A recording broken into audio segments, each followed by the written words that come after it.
Du coup, bienvenue tout le monde pour notre premier Birdcast.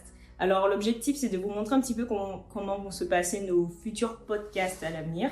Donc c'est sûr que niveau matos, on n'est pas sur du matos pro quoi. Mais on espère que grâce à vous, on pourra justement, pourquoi pas, acheter du vrai matos de podcasteur quand même. C'est pas mal quoi. Voilà, ce serait cool. Et du coup, pour vous expliquer un petit peu, Birdcast, c'est pas un truc qu'on a sorti de nulle part. C'est la contraction de Birds et de podcast. Donc le principe c'est de vous inviter, vous donc les Birds, pendant nos podcasts en tant que guest.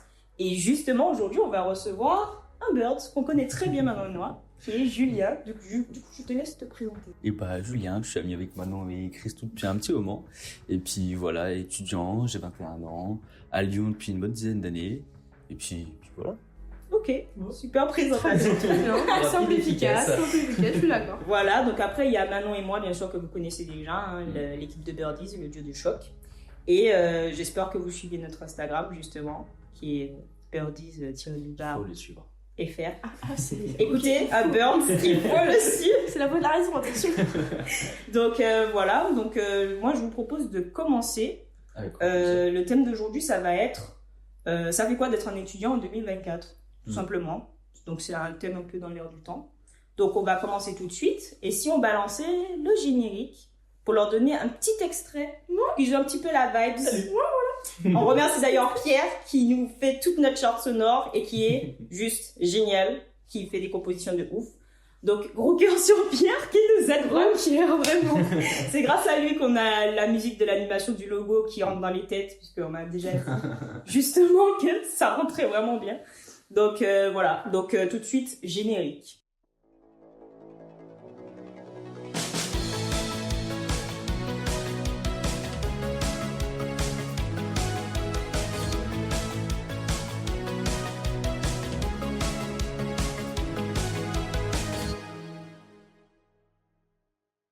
Donc selon vous, donc le sujet d'aujourd'hui ça va vraiment être ça, donc selon vous ça fait quoi d'être un étudiant en 2024 et quelles sont les problématiques qu'on rencontre? Premièrement, on va parler d'un sujet qui je pense on connaît tous nous étudiants, c'est la transition adolescent à jeune adulte.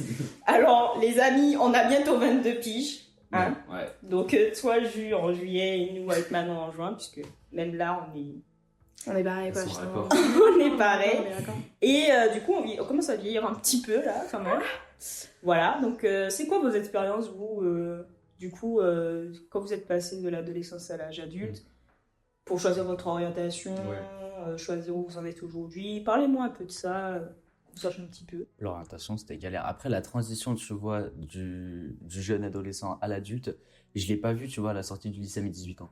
Genre, quand j'ai eu 18 ans, j'ai pas capté, je me suis dit, ouais, vas-y, c'est bon, c'est adulte, c'est supérieur. Enfin, j'ai pas eu une grosse différence. Par contre, c'est plutôt vraiment le moment où tu rentres en école supérieure. Et là, tu te dis, en fait, t'as un changement de cadre, t'as beaucoup plus d'autonomie, enfin, tu gères différemment. Et ouais, t'as une différente gestion de toi. Donc ouais. Mais après, c'est par contre la recherche d'études, ça, c'était galère. Ouais. Ça, ouais. Toi, comment t'as fait pour trouver... parce que là, tu fais des études de communication. Là, je suis en communication, mais j'ai pas commencé par la communication. Ouais. Non, en vrai, après le lycée, c'était Parcoursup, mais j'ai pas eu les écoles que je voulais. Et au final, ouais, une demi-année à la fac, en mathématiques, ouais. Quelle idée. Oh, Quelle mathématiques. idée. Les souvenirs du lycée. Je sais pas ce que j'ai fait là-bas. Et ouais, tu vois, c'est la preuve que ça n'a pas fonctionné, c'est que ça m'a pas plu et j'ai rapidement arrêté, quoi. Puis après, on a essayé de commencer à faire un petit peu d'argent, donc on allait travailler. Et puis après, BTS, c'est là que tu vois, en fait, une fois que tu as commencé, tu sais un petit peu plus ce que tu veux, tu sais ce que tu veux pas faire. Et du coup, tu t'orientes, et puis c'est comme ça que j'ai trouvé la communication. Ouais. Après, il faut dire aussi qu'on a quand même vécu le Covid. Et il y a ça qui est énormément. Je sais pas pour vous, mais moi, je n'ai pas vu à quel moment je suis devenue une adulte, en fait. Parce que le Covid, c'est arrivé quand on avait 18 ans. Ouais, c'est vrai. Ouais. J'ai fêté mes 18 ans quand même en période de Covid. On a fêté nos 18 ans enfermés chez nous, quoi. Ouais, voilà. Donc, on n'a même pas vu, en fait, cette transition entre être mineur à 17 ans et maintenant, en fait. C'est passé tellement vite. C'est vrai qu'il y a un blanc, en fait, sur cette période-là. On n'a pas pu avoir cette transition. Ouais. Moi, je l'ai eu, mais bien après, genre vraiment il y a quelques mois, quoi. Parce que vraiment, je suis pas partie à 18 ans de chez ma mère, je suis restée jusqu'à mes 20 ans.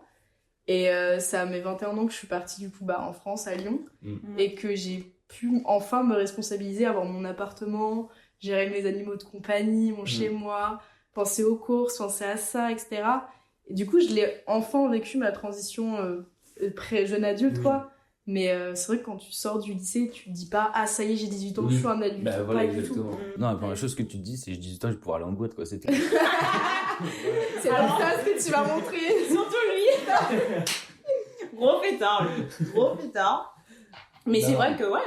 C'est vrai qu'on se dit directement, ça y est, j'ai 18 ans, je vais partir de la maison, je suis un jeune adulte et tout. Mais ça mais fonctionne pas du tout, ça fonctionne pas du tout. Vous vous rappelez quand on était jeunes, on faisait « Ouais, j'ai trop hâte d'avoir 18 ans. » Oui. Ça change rien. T'avais hâte, mais ça change rien. Moi, je suis restée sagement à la maison de la daronne. Et c'est tout. On avait trop hâte. Limite, on voulait, vraiment, on disait ça. En fait, je trouve que vraiment, quand t'as fini le lycée, ça fait super peur de vraiment partir et de te dire, allez, là, c'est le moment où je prends mon indépendance. Moi, ça m'a fait flipper, hein. C'est pour ça que je suis restée très longtemps chez ma mère, parce que j'ai trop flippé. Et je ne pouvais pas. Et du coup, en plus, j'ai pas du tout kiffé mes études que j'avais fait en Martinique. J'avais fait une licence d'anglais. J'avais pas du tout kiffé. Et c'est vraiment maintenant que je me dis, ça y est, je suis une jeune adulte, j'ai les études que j'aime, j'ai mon appartement. Et voilà. Tu vois, je pense que cette transition de l'adolescent à l'adulte, en fait, elle se fait quand déjà tu trouves le domaine dans lequel tu vas te plaire, et aussi quand tu commences à prendre ton autonomie et à avoir ton propre appartement. Et être capable de se gérer, en fait. C'est ça. Alors que quand tu restes chez tes parents, t'as un support, t'as un confort qui fait... tu peux te développer, mais ça prendra plus de temps. Mais oui, mais du coup, puisqu'il y a une différence, puisque par exemple, nous, avec Manon, on est partis des Outre-mer, enfin nos études. Et toi, t'as toujours, presque toujours vécu à Lyon. Depuis mes études, en vrai, moi, depuis le collège, je suis à Lyon. Donc, toutes mes études, elles ont été faites ici. Hein. Ouais, tu vois, il y a cette différence là aussi. C'est là aussi une stabilité. Hein. J'ai pas eu besoin de bouger. C'est ça. Et puis, mes parents me l'ont dit, ils ont déménagé justement à Lyon pour que je puisse être proche des écoles. Donc, en fait, c'est un confort. C'est un confort. J'ai pu rester. Mon collège, mon lycée, c'était le même. Et puis, mes écoles, après, elles ont toutes été autour de moi. Donc, grand max, je mettais quoi, 45 minutes pour les études sup. C'était pas... Ouais, c'est ça. Parce que moi, vraiment, ce qui me faisait peur, c'est de partir, prendre l'avion, faire 8000 km, arriver dans une ville où je connais personne et je suis en mode bonjour. Ouais, c'est terrifiant. C'est vrai que c'est toujours compliqué, ça. Après, moi, c'est vrai que, bon, comme j'ai déjà vécu avant, un peu à Lyon aussi, allez voir la vidéo de présentation si vous l'avez pas vue sur le canal. C'est bon, plus d'affu. Du coup, ouais, voilà. Et du coup, c'est là que j'ai connu Jules, du coup. Mais c'est vrai que bon, j'ai pas eu ce truc d'avoir peur de partir. Mais parce que tu connaissais déjà. Oui, c'est ça aussi, tu vois. Toi, maintenant, il me semble que tu as pratiquement tout le temps été en Martinique. Donc, c'était vraiment une j'étais en France quand j'étais jeune, mais j'ai aucun souvenir, quoi. Voilà, donc c'était vraiment une grosse découverte, c'était un gros changement. Et puis même, c'est pas le même mood, la Martinique et la France. Enfin, je dis la France métropolitaine, bien sûr. Mais c'est différent. C'est différent. Je sais pas comment est-ce que ça s'est passé pour vous laisser là-bas ou même le reste, mais... t'évolues pas dans le même cadre. Ouais, donc ça fait un sacré changement. Ouais, c'est vrai. Je suis d'accord parce que vraiment quand je parle du coup des gens de ma classe par exemple cette année qui ont toujours vécu en France métropolitaine, ils me racontent un peu leurs expériences collège, lycée et tout, je me dis mais quoi, mais on n'a pas du tout vécu la même chose, mais qu'est-ce qui se passe? Il y a un monde entre les deux, vraiment je trouve qu'il y a un monde entre les deux. Ouais, c'est vrai que c'est pas faux, c'est sûr que les Outre-mer ici c'est pas le même... C'est vraiment pas le même délire, mais vraiment pas. Donc, après, ça va, vous avez atterri. Enfin, par exemple, maintenant, t'as atterri quand même à Lyon, il y a pas mal d'Antillais quand même. Oui, c'est vrai. Donc, c'est cool. Bon, moi, à Bordeaux, ça va. Ça va. Je m'attendais à plus, mais ça va. C'est peut-être moi aussi qui suis introvertie, donc je sens pas aussi. Oui, je pense que c'est Je pensais à ça. Un petit peu, quoi. Je pense à peine. À peine, ouais. Mais bon, en tout cas, ce qu'on peut conclure, c'est que c'est vrai que c'est pas forcément facile de partir. Mais en fait, surtout, faut pas s'en vouloir de pas réussir à partir genre de chez ses parents à 18 ans et de se dire merde, j'ai 22 ans, je suis toujours pas partie. Faut se sentir prêt à partir ou rester là-bas, mais juste faire sa vie de façon autonome et accepter que là, tu peux commencer ta vie de jeune adulte. Et faut pas t'en vouloir de pas l'avoir fait avant. Parce que moi, pendant très longtemps, j'étais en mode, j'ai 20 ans, qu'est-ce que je fais encore chez ma mère? Et au final, heureusement que j'ai eu tout ça pour apprendre aussi toujours sur moi, etc. C'est ça. C'est un temps de préparation. Et là, ça y est, je suis partie, je suis dans mon appartement. Et heureusement que j'ai eu cette période où j'ai pu un peu me préparer. Parce que, genre, si j'étais partie à 18 ans, je sais pas si j'aurais réussi. 18 ans, je sais pas comment font en vrai ceux qui partent directement à 18 ans et qui commencent à habiter. Enfin, moi, je l'ai pas dit, mais j'ai 21 ans et je suis encore chez mes parents. Là, encore aujourd'hui à Lyon, j'ai le confort de pouvoir habiter chez mes parents. Ouais. Et c'est clair que ça te prépare bien la vie quand même. Ouais, vraiment. Ouais, complètement. Ouais, c'est sûr. Tu peux faire des économies en travaillant à côté aussi. Exactement. Pour te préparer par la suite, quoi. C'est cool aussi. Et ça vient, du coup, enchaîner sur notre sujet, du coup, qui est la dure vie d'un étudiant moderne. Il faut qu'on en parle. Ouais.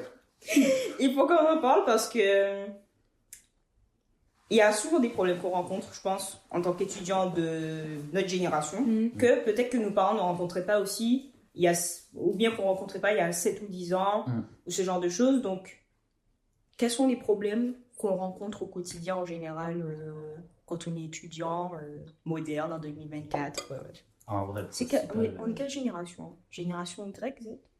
On n'est pas la Z. On a les Grecs, non? Ouais. Ouais, voilà.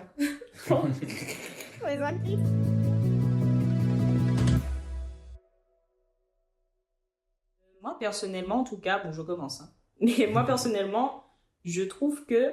En fait, non, ça dépend des points. Mais je trouve quand même qu'on souffre vachement comparé aux étudiants d'il y a 10 ans, de l'époque de nos parents. Quoique, il y a les avantages. Oui, ça dépend, ouais, c'est ça. Ça dépend. Mais, tu vois, il y a certains points où je trouve quand même qu'on souffre un peu plus. Voilà. Donc, comme par exemple, je sais pas, l'augmentation des prix. Vous avez vu les prix? Ça coûte de plus en plus cher. Et là, on parle de prix, mais en métropole, mais aux Outre-mer. Aux Antilles.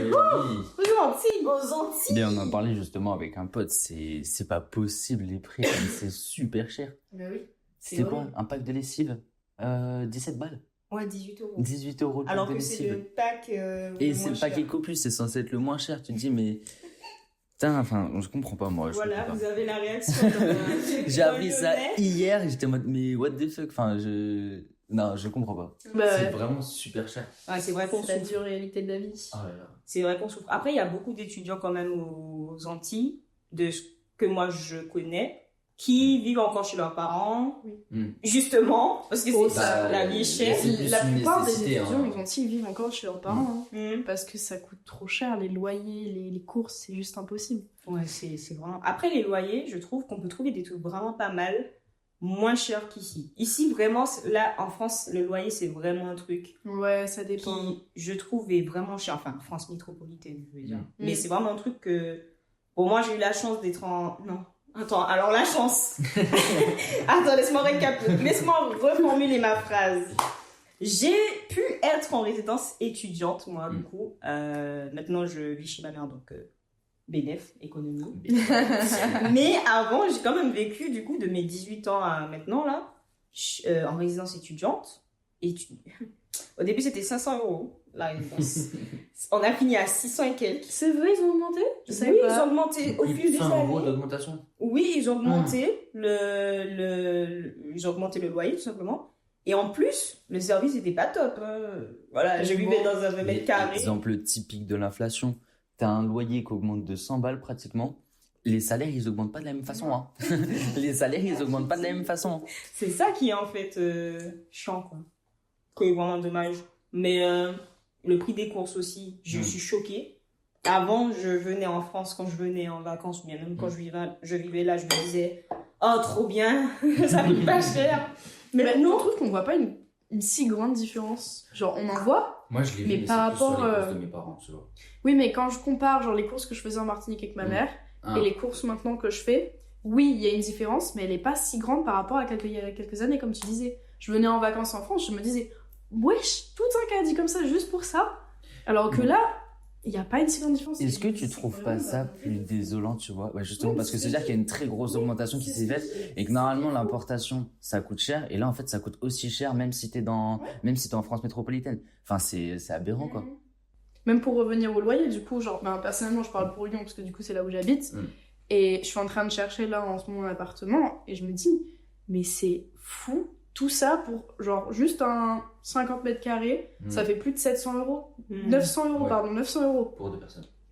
Oui, du coup. Mais si de base, t'as envie d'habiter tout seul dans l'appartement parce qu'il n'y a qu'une seule chambre, Donc tu peux très bien te décider à vouloir vivre tout seul. Oui. Pour 50 mètres carrés, c'est plus de 900 €. Et je trouve ça fou. Ouais, non, mais c'est super excessif. Hein.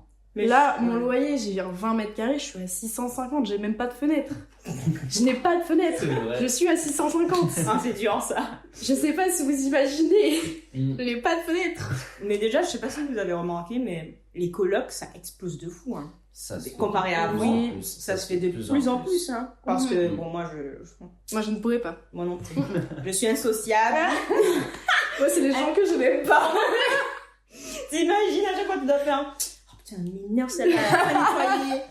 Derrière elle, là, elle a pas fait la vaisselle. Déjà que moi, j'ai la flemme. J'aime pas qu'on me dise qu'on soit sur mon dos, là, pour me dire, va faire ça. J'ai horreur de ça. Donc, avoir quelqu'un sur mon dos pour me dire, ah, t'as pas fait ça, t'as pas fait ci, non. Ah ouais, non.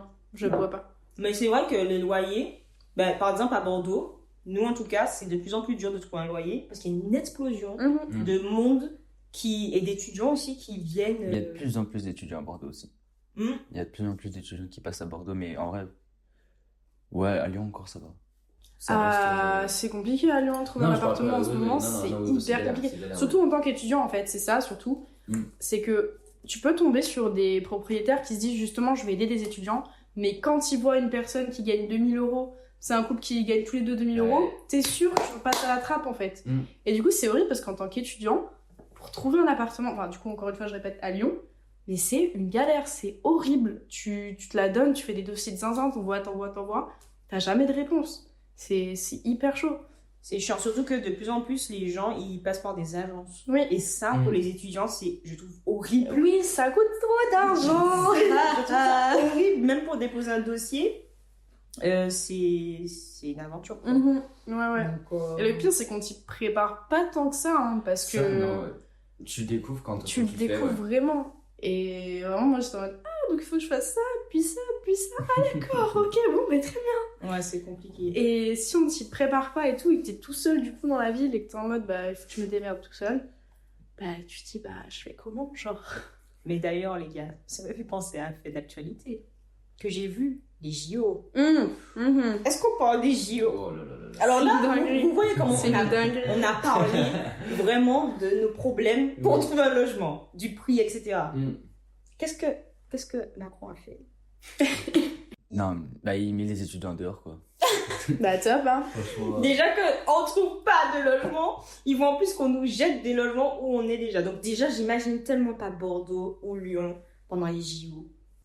Lyon, ça va vraiment être compliqué parce qu'en plus, même les prix des loyers, alors on va dire hors appart étudiant, vont augmenter parce que c'était en 2 heures à Paris en fait, avec le train. Donc c'est-à-dire que si tu veux, même les JO qui se déroulent à Paris vont avoir un impact sur les prix des loyers à Lyon. C'est horrible. Ça va être horrible. Ça va être horrible, hein. Ouais. Ça va être quelque chose, hein. Moi, je vous dis, j'attends. Thread, Twitter. Moi, je serai connectée. Je serai connectée pour voir les réactions des gens, mais c'est vrai que quand j'ai vu ça, au début, j'ai cru que c'était une blague. Hein. J'ai pas osé y croire, mais... en fait, tu te dis comment tu peux faire ça, quoi, genre... Puis ça montre quand même que on préfère les touristes aux étudiants, quoi. Parce que les touristes, ils amènent de la thune et les étudiants... surtout que, il a dit, mais c'est pendant l'été, tout ça, donc les étudiants, ils vont rentrer chez leurs parents et tout. Mais c'est pas tous les étudiants qui ont des parents qui sont déjà en métropole, ou qui ont des parents tout court. Peut-être qu'ils ont pas d'autres alternatives et ils font comment, ces gens-là? C'est ça. Et même, tu vois, là, ils seront délogés, mais qui nous dit qu'ils seront relogés après? C'est ça. Ils ont dit soi-disant qu'ils vont être relogés, mais... moi, j'attends de voir. Hein. Ça va être compliqué. Donc, déjà qu'être un étudiant, c'est beaucoup de stress. D'anxiété, ça, parlons-en aussi, mais du coup, on nous dit, il y a la fameuse phrase, « Oh, mais t'es jeune, t'as pas de quoi stresser. T'as pas de quoi stresser. Voilà. Pour un verre d'eau, ça passera. Voilà, t'es dans la fleur de l'âge. Comment ça, tu te plains alors t'es jeune? T'es étudiant, faut que tu fasses tes études, faut que t'aies un travail à côté, faut que tu gères ta transition, comme on l'a dit tout à l'heure, d'adolescent à adulte. Dis-leur bien. Non mais voilà. Puis non mais vraiment, enfin, étudiant, c'est pas ce qu'il y a de plus tranquille, c'est parfois sportif. Hein. Mais oui, mais vraiment. Puis en fait, le truc, c'est qu'on découvre tout. Étudiant, c'est tranquille, ouais, t'as pas géré tout ça. Pardon. Waouh, j'ai du mal. On n'a pas géré tout ça. Non, faut qu'on apprenne à le gérer. En fait, le truc, c'est qu'il faut qu'on apprenne à le gérer. Ouais, c'est ça. Et une fois que tu l'as, oui, tu vois, tu sais faire les factures, tout ça, tu connais. Mais quand tu connais pas, En fait, c'est encore plus, c'est une charge encore en plus qu'on te met sur le dos. Mais oui, c'est vrai que c'est beaucoup de responsabilités, beaucoup de stress. En fait, on a beaucoup de choses à faire en même temps. On doit penser en plus à notre avenir, parce qu'il y en a beaucoup qui stressent par rapport à ça. Qu'est-ce que je vais devenir plus tard? Ou bien ils se sentent en retard aussi. Ils se disent, bon, telle personne a déjà un travail, ou tu vois, a fini ses études, et moi, je suis toujours là. Mais c'est pas... Enfin, c'est la société.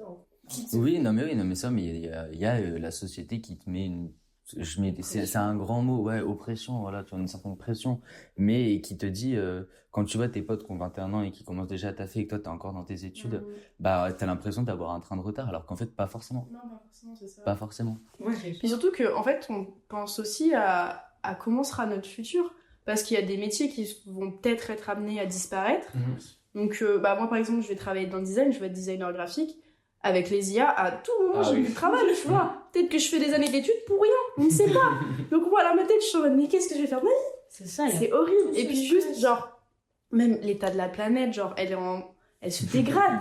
Je sais que c'est loin, mais les gars, on n'y pense pas assez. Et genre, c'est plein de trucs, moi, à quoi je réfléchis dans mon futur, et je me dis, mais peut-être qu'on n'aura même pas de futur, on sait pas. Encore, je pense que pour notre génération, ça passe encore. Mais les générations d'après, je n'ose même pas y penser, tu vois. Mais du coup, qu'est-ce que vous pensez? Enfin, du coup, on parle des générations d'après, mais du coup, vous pensez que ça sera comment plus tard, si on se fait une projection dans le futur? Ou bien même les générations, les lycéens actuellement, les collégiens... plus tard... l'époque... pire en pire. La génération quoi coupée. Moi, ce qui m'a fait... Oula. Comment là? Ah non. Bon. Je vais faire comme si j'avais pas entendu. Non, moi, ce qui me fait le plus peur pour les générations d'après, c'est le pouvoir d'achat. Parce qu'on a des augmentations, je l'ai dit tout à l'heure, on a des augmentations de prix, mais les augmentations de salaire, elles ne sont pas forcément. Le truc, c'est qu'on est amené à ce qu'il y ait une plus grande différence, à ce qu'il y ait vraiment une fracture entre les classes sociales. Et je pense que justement, les étudiants, si tu as des parents qui ont de l'argent et qui peuvent t'aider, ça va bien se passer pour toi. Mais ceux qui n'ont pas forcément les parents qui peuvent les soutenir derrière financièrement, je pense qu'en fait, la fracture, elle va juste se faire de plus en plus et qu'on aura des riches et des pauvres et on n'aura plus de classe moyenne. Et en fait, je pense que tu vois, la société, elle va évoluer dans ce sens-là. Ok. C'est vraiment ma vision à moi des choses, tu vois. Mais de ce que je vois de l'actualité, j'ai l'impression que c'est vers ça qu'on tend. Non, en vrai, je suis grave d'accord, parce qu'en plus, il y a beaucoup d'étudiants qui ont beaucoup de mal à devoir gérer du coup genre leurs études et trouver un travail à côté pour pouvoir justement gérer ça et toutes les dépenses qu'il y a à côté. Et je me dis, il y en a, ils ne peuvent pas tenir, genre ils n'arrivent pas à tenir les deux, etc. Et c'est tellement de boulot de gérer les deux par expérience. C'est horrible de gérer les deux, tu peux plus dans ta tête, tu finis par faire un burn-out. Comment dire? Et en fait, je me dis, les pauvres, genre, ils vont craquer et genre, ils vont abandonner peut-être les études ou peut-être qu'ils vont abandonner ça. Et genre, je trouve ça vraiment dommage parce qu'il y a de plus en plus d'écoles. Parce que du coup, évidemment, les facs, etc., on a le droit à la bourse, etc. Mais il y a de plus en plus d'écoles qui refusent que tu aies la bourse. Et c'est juste que du coup, si tu n'as pas d'argent, tu pourras pas faire ces études-là. Tu seras du coup... Tu pourras pas faire d'études. Parce que généralement, les employeurs, ils prennent d'abord les écoles, puis après les facs. Et du coup, si tu fais une fac de psycho et une école de psycho hyper renommée, c'est forcément la personne qui aura payé son école de psycho à 10 000 balles qui sera prise avant. Et du coup, celui qui peut pas payer son école, il va se faire foutre. Exactement. Et je trouve ça trop dommage, en fait, qu'il y ait de plus en plus d'écoles qui empêchent les élèves d'avoir des bourses. Ouais, c'est vraiment dommage. Ça, c'est dommage. Mais il y a aussi, genre là, vous avez parlé de tout ce qui est prix et tout, mais moi aussi, je vois sur l'aspect de la valeur, en fait, des études même. La valeur des études. Mais ça, on l'a déjà constaté, enfin, on a déjà pu le constater, nous, dans notre génération. Moi, mes parents, tu vois, il leur suffisait d'un bac plus 2 pour aller bosser. Aujourd'hui, avec un bac plus 2, honnêtement, t'as pas grand-chose. Tu galères à trouver un taf. Et puis après, en fait, on veut que tu aies de plus en plus d'études. Mais quand tu as de plus en plus de niveau d'études, après, tu demandes un salaire plus élevé. Et du coup, en fait, tu te retrouves, tu sais pas où aller. Et j'ai peur que pour plus tard, en fait, le master, c'est même déjà un peu le cas. Oui, c'est déjà le cas. Il faut le master, quoi.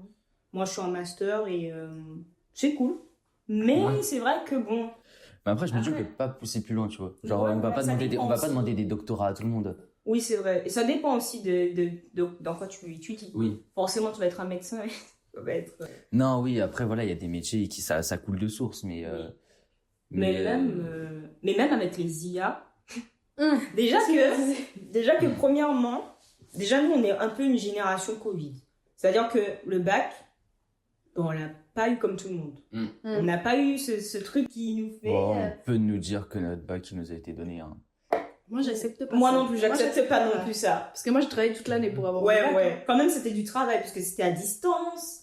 Nous, on avait le confinement, je sais pas si c'est en France métropolitaine. Bah, on avait le confinement et surtout la grève des profs en Martinique. Ah oui, on a eu une très très longue période où on était pas en cours réellement.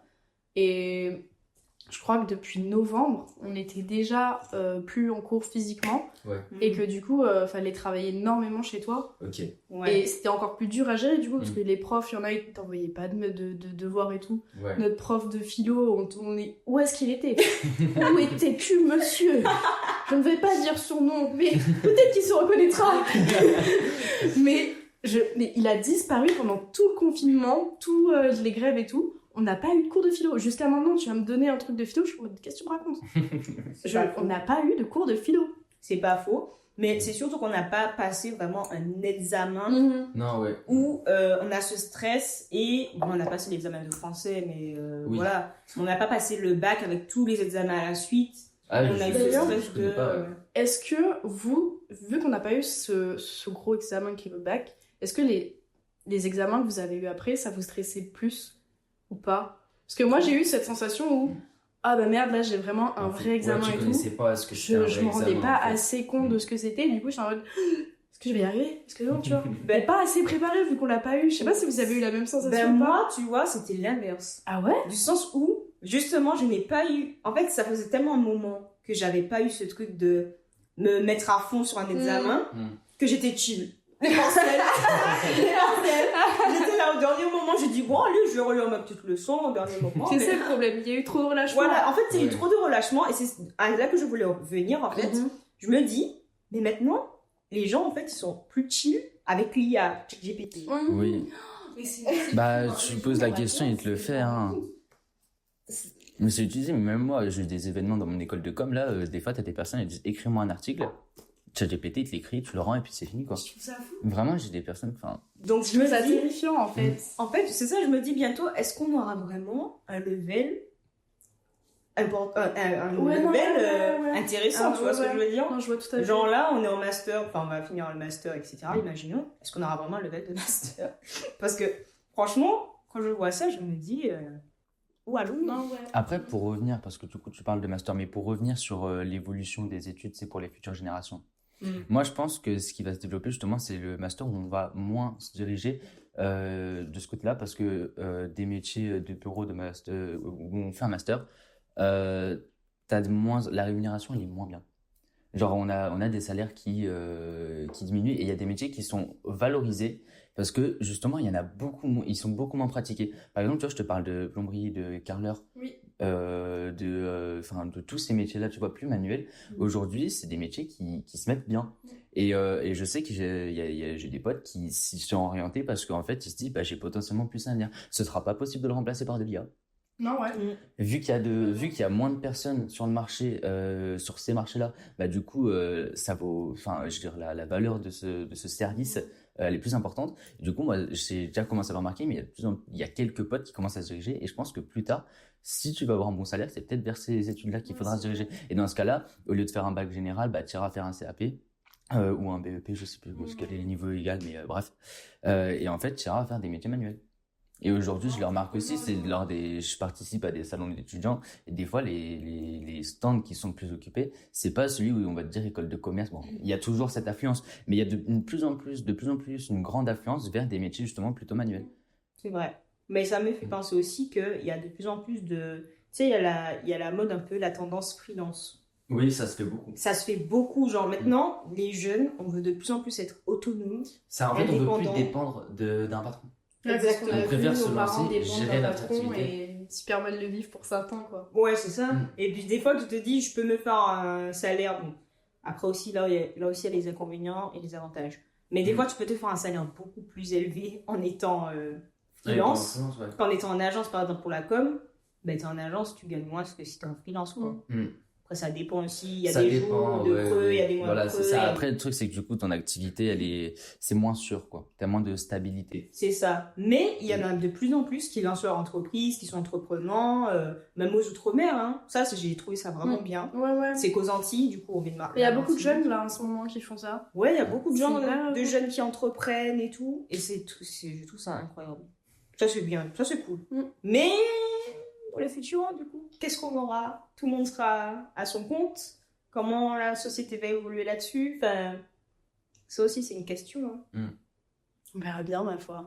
On verra bien, en tout cas. C'est l'avenir nous réserve. En tout cas, s'il vous plaît, la génération Kwakubé. Bah, déjà, arrêtez de dire Kwakubé pour commencer. Arrêtez de dire ça crampte aussi, s'il vous plaît, ça veut rien dire. Non, on crampte pas, arrêtez. Bah, j'ai l'impression d'être vieux, tu vois, quand on dit ça. Alors qu'en fait, je suis désolé, mais c'est juste nul. Hein. C'est pas, je sais pas, mais il y avait coiffeur, déjà. Voilà. Non, mais au moins, il y avait une logique, tu vois, il y avait une logique. Je suis désolé. Après, ça se trouve, je pense comme les futurs vieux. On est déjà des vieux. On est les vieux chiants. On est vraiment ça. C'est vrai d'arronner. Enfin bref, arrêtez, ça va pas vous mener loin. Parce que franchement, parce que quand je vois ça, ça me fait peur. Déjà qu'ils sont de plus en plus sur les réseaux. Bah, tu vois, par contre, moi, ce qui me fait peur, c'est on fait de la communication, donc on est sur les réseaux. Mais moi, ce qui me fait peur, c'est qu'aujourd'hui, je suis désolé, mais les réseaux, ça abrutit de ouf. Oui. Et tu vois des trucs, tu vois des trends. Je me dis, c'est pareil, dans l'évolution de la génération, il y a des gens, ils sont amenés à rester cons, je suis désolé. Je dis les choses un peu cash. Mais non, enfin. Oui, les réseaux sociaux, ça abrutit. Non, mais oui, on le sait bien. Mais je travaille dessus, voilà, c'est ça, c'est qu'il faut les gérer par contre. C'est ça. Parce que il faut doser. Un petit peu mal placé. Voilà, on travaille sur les réseaux sociaux quand même. Oui, c'est vrai qu'on est souvent dessus. Hein. Mais on apprend aussi quand même les bons côtés et les mauvais côtés. Et on essaie aussi de travailler en étant dans le bon côté, évidemment. Mais c'est vrai que oui, ils utilisent de plus en plus ça. Donc ça revient au sujet de comment on pense que ça va se passer pour les générations suivantes. Voilà, donc on a vu que, en gros, on est dans la merde. Allez, je rigole. Non, merci Christelle. Non, ça va, je pense non, il va y avoir... Mais en fait, je pense comme ça en fonction du contexte actuel, mais je me dis ça peut évoluer. Oui, voilà. J'espère dans le bon sens, tu vois, je préfère être optimiste et me dire que ça va pas se passer comme je le pense maintenant. C'est vrai, en plus. Mais ça peut mieux se passer. Hein. Oui, en plus, même l'IA, il y a des gens, ils ont des avis différents. Enfin, c'est selon les avis de chacun, en vrai. Mais moi, c'est ce que me disent tous mes profs, c'est l'IA, c'est pas... Et en fait, il faut savoir l'utiliser. Voilà, c'est pour ça. qu'elle puisse t'aider, mais il faut pas qu'elle fasse ton taf. Et puis en vrai, ça se voit. Aujourd'hui, quand tu utilises l'IA sur certains trucs. Moi, je sais que j'ai dû créer une mascotte pour générer... Enfin, du coup, je devais juste en créer une pour un projet d'école. On l'a générée par IA, parce qu'on n'avait pas les compétences pour faire le graphisme. Ça se voit que c'est une IA. Tu le vois, donc il y a un moment tu peux pas berner tout le monde. C'est la seule chose qui me donne un peu d'espoir pour mon métier. C'est la seule chose. Si elle progresse encore là, je suis dans la... Ok, en tout cas, je pense que ça va peut-être être mieux pour les gens. Du coup, on parlait de ce truc de gérer un petit peu tout ce qu'on a à faire, les responsabilités, stress, etc. Je pense que ça pourra les aider un petit peu à gérer tout ça aussi. Le fait qu'il y ait beaucoup plus de digitalisation, d'IA, etc. Pour s'organiser et tout, je pense qu'ils seront plus facilités puisqu'ils auront les réponses tout de suite. Ouais. Et on fait un petit peu partie ils ont grandi avec aussi. Ouais, ils ont grandi avec. Aujourd'hui, des gamins avec des téléphones ou des tablettes, tu les vois très vite. T'en as qui savent utiliser, je dis il y en a, mais c'est pratiquement sûr, il y en a qui savent utiliser une tablette, un téléphone, avant même de savoir écrire. Je sais pas si vous vous rendez compte que la dernière fois, je disais à des gens de ma classe. Donc j'ai 2 à 3-4 ans de plus que ça dépend. Je leur disais que mon premier téléphone, c'était un Alcatel qui s'ouvrait comme ça. Il y avait des touches dessus. Ils savaient pas ce que c'était. Ils savaient pas ce que c'était. Oui, parce que pour les premiers téléphones, c'était l'iPhone 4, c'était déjà du tactile. Moi, j'avais des petites touches d'ouvrac comme ça. J'avais un jeu dessus, un petit jeu. Le seul jeu que j'avais sur mon téléphone, c'était un Tetris. Oui. Et tu dis Tetris, non encore ça va, c'est connu, mais il y en a, ils connaissent même pas. Mais non, ils connaissent pas. Dites-vous qu'on est la génération 2000. Hein. Ouais. Et en plus 90 et tout, ça doit être chaud pour... Je suis désolé, moi aujourd'hui, c'est quoi, j'ai ma cousine, elle est née en 2016. Pour moi, c'est genre mentalement, je sais pas, il y a un blocage. Oui, je vois ce que tu veux. C'est comme les 90 quand on... Oui, c'est vrai. En fait, on est vraiment on revit ce que vivent ceux qui sont passés avant nous. Mais c'est les mêmes façons de penser, en fait. Ouais. Je pense que ça va perpétuer comme ça tout le temps, en fait. Ouais, les 2016, ils vont se dire Comment ça, t'es né en 2016? Qu'est-ce que tu me racontes, machin? Mais c'est vraiment ça. Mais en tout cas, ok, je vois, donc faut que nous on s'adapte, quoi. Ben, faut s'adapter, il faut faire attention, parce que le digital, c'est quelque chose de bien, mais c'est quelque chose qu'il faut quand même surveiller, parce que tu peux te faire avoir par pas mal de choses, les trends, des fois, c'est pas toujours les meilleurs. Donc, en fait, il faut aller vers ce monde, parce que dans tous les cas, c'est à ça, on est amené à évoluer de cette façon-là. Mais c'est comme tout, faut surveiller, faut faire attention. Ouais, c'est ça. Faut maîtriser, en fait. Ok. Oui, c'est ça, tout à fait.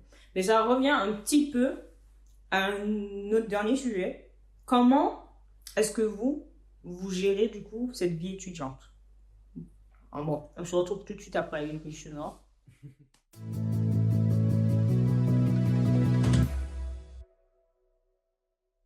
Du coup, on a dit que être étudiante très concrètement, c'est pas toujours facile et peut-être que plus tard ça tend à être un peu plus compliqué. Donc gérer les responsabilités, la vie étudiante, les impôts, la vie pro, les finances, etc. Beaucoup de choses à gérer. Et donc ma question pour vous, c'est comment est-ce que vous arrivez à gérer du coup tout ça en même temps? Comment vous faites pour donner un petit peu votre retour aux girls, justement là-dessus? Bah, moi, honnêtement, j'arrive pas encore à tout très bien gérer parce que je me suis installée à Lyon en mai. Ouais. Donc, ça fait très peu de temps que j'ai mon appartement et mon indépendance. Et du coup, les premiers mois ont été assez compliqués déjà juste pour trouver un appartement. Ouais. M'adapter à cet appartement parce que je vivais dans une maison avec ma mère, avec plusieurs chambres et tout. Donc, je suis passée à un 20 mètres carrés, donc ça m'a fait tout drôle d'un coup d'avoir toutes mes affaires entassées. Et puis avoir de jardin aussi, tout ça. Donc, ça fait tout drôle, le changement. Après, j'ai 2 chats aussi, du coup. Donc, pareil, l'adaptation avec les chats dans le nouvel appartement. J'ai plus ou moins galéré à trouver un travail. J'ai recherché pendant 1 mois. Et au final, on m'a appelé, donc c'était cool. Et j'y travaille toujours, du coup, mais en extra. Et du coup, pendant l'été, j'avais travaillé tout le mois. Et quand les cours sont arrivés, là, ça a été vraiment beaucoup plus difficile à gérer. Parce que mon loyer est quand même assez cher. Et forcément, mon salaire a été réduit parce que je suis en cours, donc je travaille que les week-ends. Et ça a été extrêmement dur à m'adapter donc, au cours la semaine, qui est avec une charge de travail quand même assez conséquente. On s'en rend pas compte, mais les écoles d'art, c'est une galère. Genre vraiment...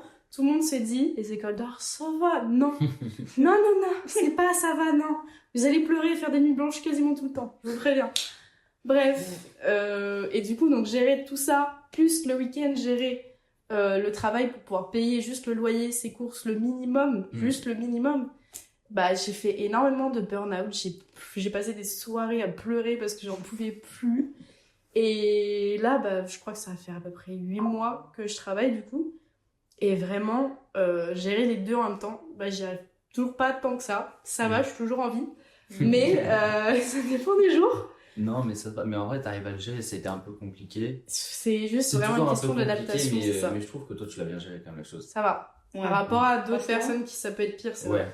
Franchement, je pense que ouais. Et même, du coup, on a tous été... Bon, après, vous êtes passés aussi par la fac. Oui.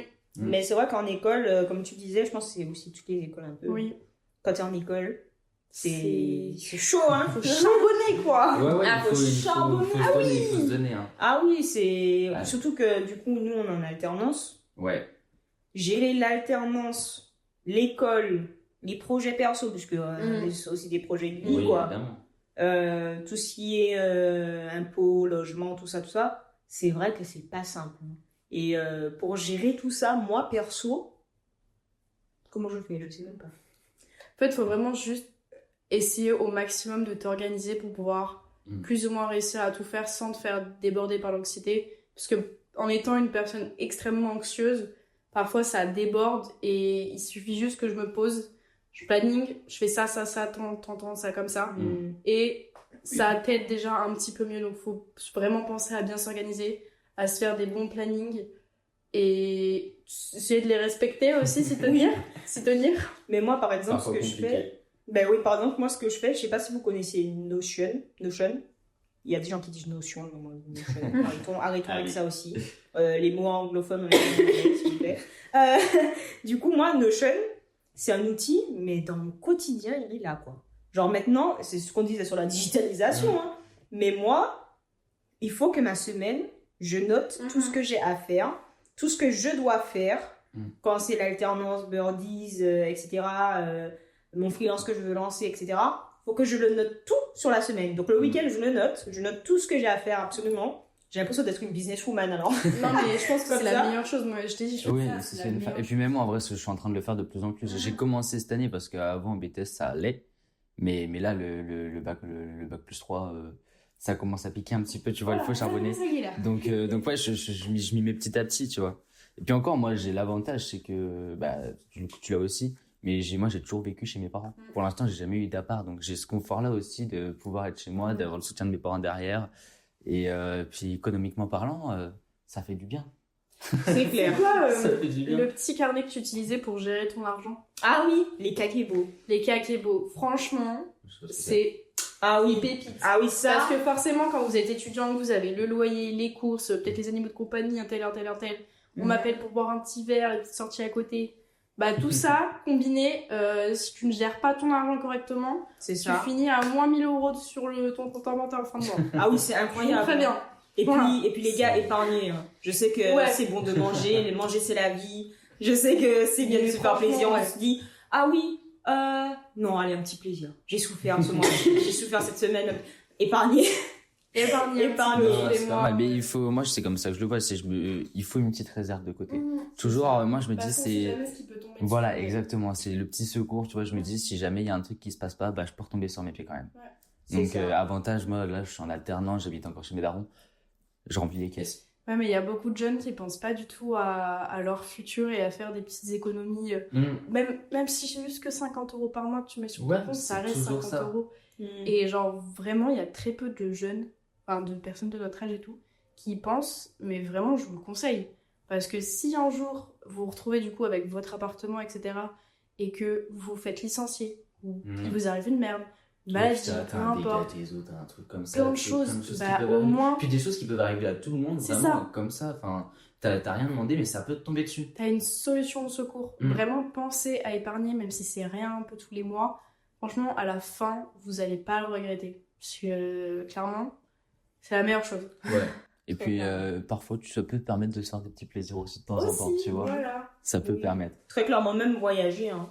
Voyager, on s'était fait un kiff en plus à 3 là. On s'était fait. On était parti à Majorque, mais les gars, c'est de l'organisation aussi. De l'organisation, mais c'est parce qu'on a mis de côté qu'on a pu le faire. Et puis, du coup, on est parti en vacances à Majorque et franchement, c'était incroyable. Ouais, c'était trop bien. Ça avec l'organisation. Faudrait qu'on leur parle de ça un jour, peut-être. Ce serait peut-être intéressant. Ce serait pas mal, ouais. On va leur parler de comment on a fait. Mais en tout cas, voilà. Et après, je pense qu'on apprend quand même sur le tas. Pour tout ce qui est administratif, etc. On apprend tout seul, quoi. Il n'y a pas de formation pour ça. Hein. C'est ça. C'est pour ça qu'on est là. Voilà, c'est pour ça qu'on est là. C'est pour ça que nous sommes là. Et je pense que, franchement, Birdies, on a eu des retours sur notre Instagram, des DM et tout. Il y a beaucoup de gens qui nous ont dit, mais les gars, c'est une super idée. Oh mon Dieu. Non. En vrai, il y en a beaucoup. Réagi de la même façon. Un peu d'humilité. Non, mais j'en ai même qui ont dit, en plus, j'avais pensé à ça, peut-être avoir un truc qui centraliserait le tout et tout. Mais c'est vrai que, franchement, en fait, c'est même pas une idée de génie qu'on a eue, hein. C'est juste. Non, c'est juste, en fait, c'est un peu logique, tu vois. C'est quand t'as été confronté à ça, tu t'es dit, mince, il faut que j'aille chercher des informations à droite à gauche. Des fois, je sais même pas quoi faire. Et puis, voilà, exactement, tu sais même pas où chercher. Et tu t'es dit, mais ce serait plus simple. Et puis, bam, l'idée. Voilà. Et c'est vraiment juste une question de logique. Et c'est aussi pour ça que tu le fais. C'est que, t'as galéré, mais il y a des personnes qui n'ont pas forcément le temps de galérer. T'as des personnes qui ont plein de choses à gérer. Donc, en fait, l'objectif, c'est de vous simplifier la vie. Exactement. En fait, il a même réussi. Mais je suis fan du concept aussi. T'es un Birds ou bien t'es un membre de Birdies, là? Je comprends pas. Je suis un Birds qui adore le concept. Non, mais ouais. Non, mais en tout cas, voilà. Donc, mais pour que ce projet, du coup, réussisse, on le répétera encore beaucoup, il nous faut de la force. Parce que comme vous voyez... Vous voyez peut-être pas. Ce sera aussi un audio, mais on filme avec nos iPhones, pour l'instant, etc. Mais bien sûr, on aimerait bien avoir vraiment du matos de qualité pour vraiment vous donner un contenu. Bah déjà rien que des micros. Déjà rien que ça. Juste ça. Mais comme vous savez, on est des étudiants, donc on parlait de précarité, ben c'est nous quoi. Là, ouais, on est dedans. Ouais. C'est vrai qu'on a t'as lancé ce truc, mais on peut pas avoir toutes les cams qu'on veut, toutes les lumières qu'on veut. Vraiment, comme je l'ai dit, là, on le fait à la DIY, quoi. Oui, vraiment. Vraiment, c'est totalement ça. On fait avec les moyens du bord, avec ce qu'on avait déjà. Mais ce serait bien, tu vois, de faire un vrai truc, tu vois. Ouais, c'est ça. Mais de toute façon, après, bon, on le fait, mais on évoluera ensemble, les gars. Franchement, donc n'hésitez pas à aller partager. Vraiment, montrer ça à tout le monde. Voilà, vraiment, il faut repartager autour de vous. Si vous connaissez des gens qui aussi peuvent contribuer au projet, let's go, quoi. Donc, en tout cas, merci beaucoup d'avoir suivi. Merci d'avoir suivi ce podcast. Merci à toi, Jules. Ouais, merci. Il n'y a pas de quoi, c'était avec plaisir. Merci. Moi, j'ai adoré parler avec vous. Très sympa, ouais. Merci d'avoir fait le guest pendant ce Birdcast. Excusez-moi. Faut les termes maintenant. Ouais, attention, c'est précis. Et on espère du coup vous donner rendez-vous bientôt, du coup, quand on aura le matos, pour de nouveaux Birdcasts. Voilà. Et pourquoi pas cette fois-ci avec vous. Franchement, le principe de Birdie, c'est vraiment d'être vraiment une famille un peu, d'être une communauté et de se soutenir. Donc on veut vraiment, même si c'est vous mettre en avant ou que vous vouliez débattre sur un sujet qui vous porte à cœur, il faut envoyer proposer des sujets aussi en même, voilà. Ouais, voilà. Donc ça peut être intéressant au vu du concept et tout. Exact. Franchement, le Birdcast est là pour ça. Invitez vraiment des gens de la communauté. Après, il y aura des podcasts aussi avec des personnalités, des professionnels, des spécialistes, etc. Mais le Birdcast, c'est vraiment fait pour les birds, justement, pour la commune. Donc, n'hésitez pas à aller checker notre compte Instagram aussi. Donc, birdies-fr, nos réseaux sociaux. Et puis, on vous dit à très bientôt. Et merci encore d'avoir suivi. Merci. Merci.